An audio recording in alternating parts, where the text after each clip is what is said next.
नमस्कार दोस्तों, मैं स्वागत करता हूं आप सभी का लक्ष्य कोर ऑफिशियल चैनल पर। आज 2 जुलाई 2026 के 10 महत्वपूर्ण करंट अफेयर हम स्टैटिक जीके के साथ करेंगे। चलिए वीडियो को बिना देर किए हुए स्टार्ट करते हैं। आज का हमारा पहला प्रश्न है, हवाई निगरानी और ड्रोन युद्ध क्षमताओं को बढ़ावा देने के लिए हाल ही में भारतीय सेना द्वारा गठित विशेष ड्रोन यूनिट का नाम क्या है? तो बताइए इस प्रश्न का जवाब क्या होगा। तो इसका जवाब है option number B, Bajaj battalion. इसका एक्सप्लेनेशन देख लेते हैं। इसका गठन भारतीय सेना द्वारा किया गया है और हवाई निगरानी और युद्ध क्षमताओं को मजबूत करने के लिए। अब इस प्रश्न का स्टैटिक बूस्टर देख लेते हैं। आर्मी डे कब मनाया जाता है? आर्मी डे 15 जनवरी को मनाया जाता है और इसका हेडक्वार्टर कहाँ पर है? तो नई दिल्ली है। भारतीय सेना के पहले चीफ ऑफ डिफेंस स्टाफ कौन थे? यानी कि पहले सीडीएस कौन थे? पहले सीडीएस थे हमारे जनरल बिपिन रावत। भारत और अमेरिका के बीच कौन सा अभ्यास होता है? भारत और अमेरिका के बीच युद्ध अभ्यास होता है। और भारत और इंडोनेशिया के बीच कौन सा अभ्यास होता है? गरुड़ शक्ति।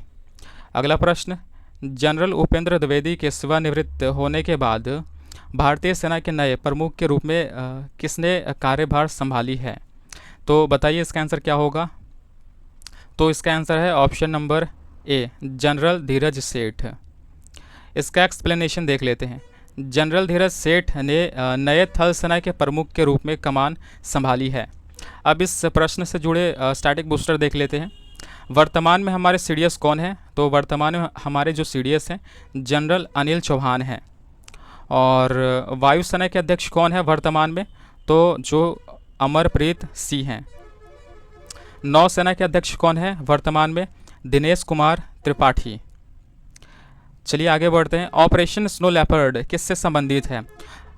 वर्ष 2020 में पूर्वी लद्दाख यानी कि गलवान घाटी में चीन के खिलाफ भारतीय सेना का रणनीतिक अभियान था। बहुत ही इंपॉर्टेंट है। आगे बढ़ते हैं। नौसेना दिवस हर साल कब मनाया जाता है? 4 दिसंबर को।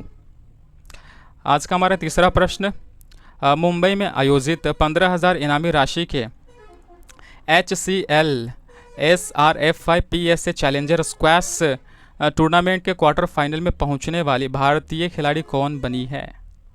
बताइए इसका आंसर क्या होगा। तो इसका आंसर है ऑप्शन नंबर बी, समीना रियाज। अब इससे जुड़े कुछ एक्सप्लेनेशन देख लेते हैं। भारत के समीना रियाज ने दक्षिण अफ्रीका के हैली वर्ड को हरा करके क्वार्टर फाइनल में प्रवेश किया है और इनका अगला मुकाबला जो होगा अब क्वार्टर फाइनल में शमीना का मुकाबला जापान के अकारे मिडोरिकावा से होगा।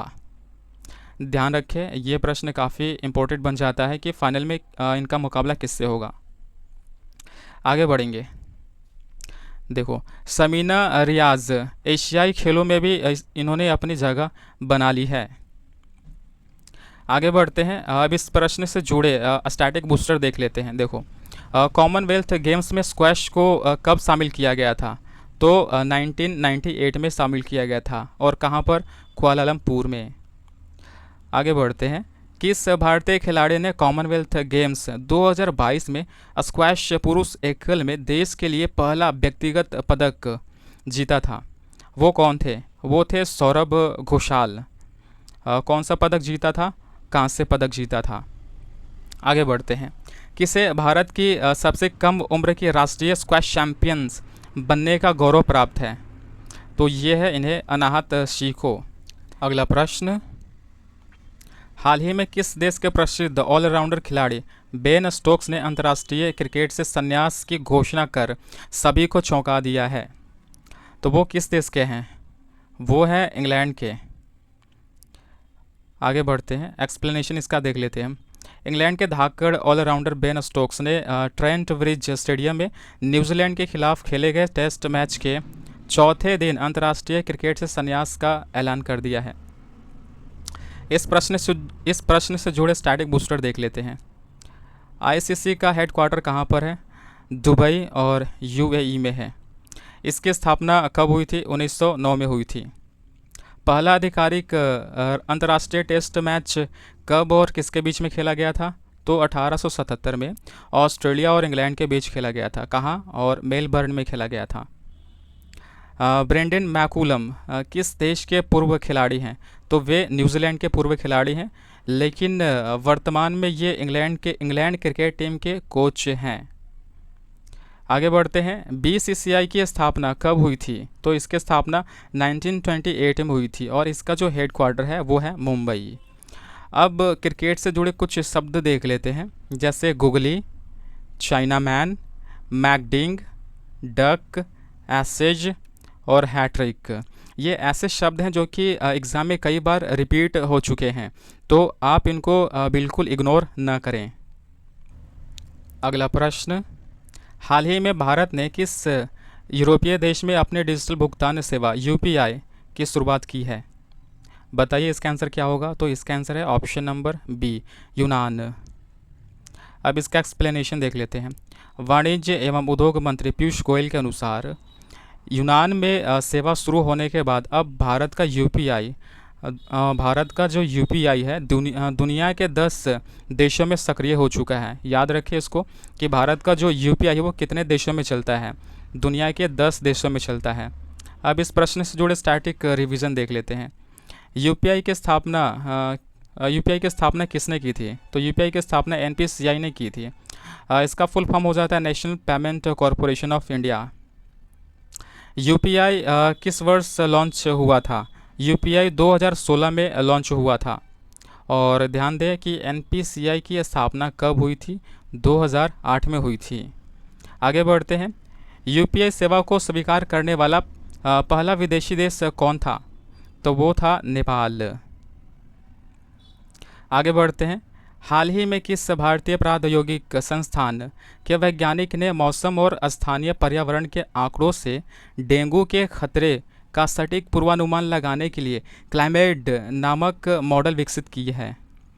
और तो इसका आंसर होगा option number C, IIT Kharagpur. चलिए अब इसका एक्सप्लेनेशन देख लेते हैं। इसके माध्यम से स्वास्थ्य एजेंसियां किसी भी क्षेत्र में डेंगू फैलने के जोखिम का समय रहते ही सटीक अनुमान लगा सकेंगी और रोकथाम के लिए कदम भी उठा सकेंगी। अब इस प्रश्न से जुड़े स्टैटिक बूस्टर देख लेते हैं। भारत का पहला आईआईटी संस्थान कौन था? तो भारत का पहला आईआईटी संस्थान आईआईटी खड़गपुर था। कहाँ पर है? पश्चिम बंगाल में। और इसकी स्थापना कब हुई थी? 1951 में हुई थी। डेंगू एक वायरस जनित रोग है जो फ्लैवी वायरस के कारण फैलता है। याद रखिए, काफ़ी इंपॉर्टेंट है ये। और इसका जो वेक्टर है वो मादा एडिस एसेप्टी है, जो कि इसी के कारण मतलब कि ये बीमारी को फैलाने का काम करता है, डेंगू मादा एडिस एसेप्टी। और इसको एक और नाम से जाना जाता है, टाइगर मॉस्किटो भी कहा जाता है इसे। अब आगे बढ़ते हैं। देखो, डेंगू बुखार होने पर मानव शरीर में प्लेटलेट्स की कमी हो जाती है। याद रखिए। आगे बढ़ते हैं। राष्ट्रीय डेंगू दिवस कब मनाया जाता है? हर साल 16 मई को मनाया जाता है।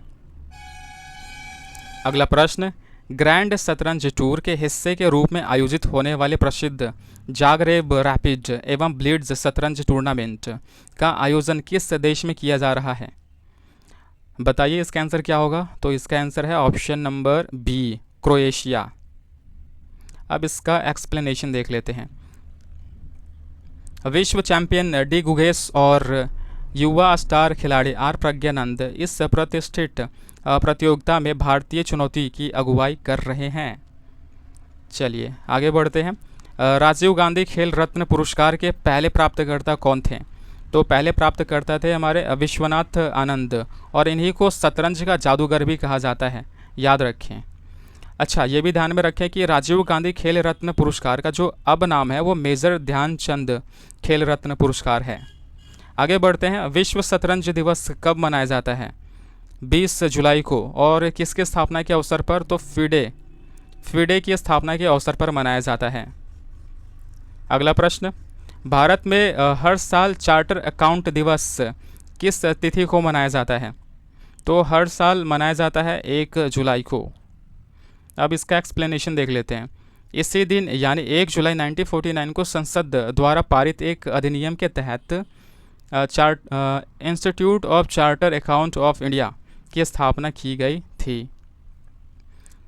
अगला प्रश्न, भारत के प्रतिवर्ष 1 जुलाई को राष्ट्रीय चिकित्सा दिवस किसकी जयंती और पुण्यतिथि के उपलक्ष्य में मनाया जाता है?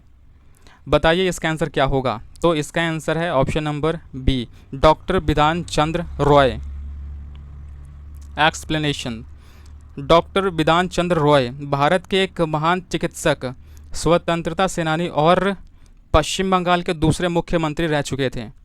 उनका जन्म और निधन दोनों ही 1 जुलाई को हुआ था। जन्म इनका हुआ था 1 जुलाई 1882 को हुआ था और इनका जो निधन था 1 जुलाई 1962 को हुआ था। अगला प्रश्न, आईसीसी द्वारा दी गई जानकारी के अनुसार आगामी महिला T20 विश्व कप 2026 का कुल प्राइज पूल यानी कि पुरस्कार राशि रिकॉर्ड बढ़ाकर कितना तय किया गया है? तो बताइए इसका आंसर क्या होगा। इसका आंसर है ऑप्शन नंबर सी, 82.88 करोड़ कर दिया गया है। तो हमारी ये वीडियो आपको कैसे लगी? यदि अच्छी लगी है तो बिल्कुल लाइक और सब्सक्राइब करें।